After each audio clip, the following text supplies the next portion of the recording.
கல்யாணத்து அன்னைக்கு நீங்கள் பார்த்தீங்கன்னாக்கா அண்ணாமலை வந்து பிரசன்ட், எடப்பாடி ஆப்சென்ட் கல்யாண நிகழ்வில். ஸோ இந்த விஷயம் இது எல்லாத்தையும் நீங்கள் சேர்த்து பார்க்கும் பொழுது உங்களுக்கு ரொம்ப யதார்த்தமான ஒரு விஷயம் எதை புரிய வைக்கிறது என்றால், எடப்பாடிக்கு ஒரு பிரீத்திங் டைம் கொடுத்துருக்காங்க.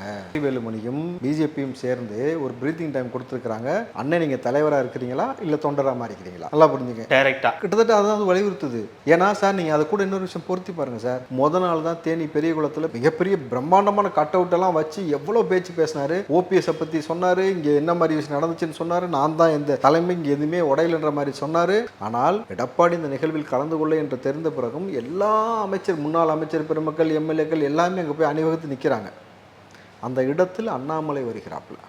அண்ணாமலை வரும்பொழுது ஏதோ ஜனாதிபதி வருவது போல எல்லோரும் எழுந்து நின்று அண்ணாமலைக்கு கொடுத்த மரியாதையும், அண்ணாமலை ஒரு 80 வயது முதியவர், ஒரு நாட்டுடைய பிரதமர் போல சின்ன பையன், ஆனால் எல்லாரும் முதலையும் தட்டி கொடுக்குறாப்புல.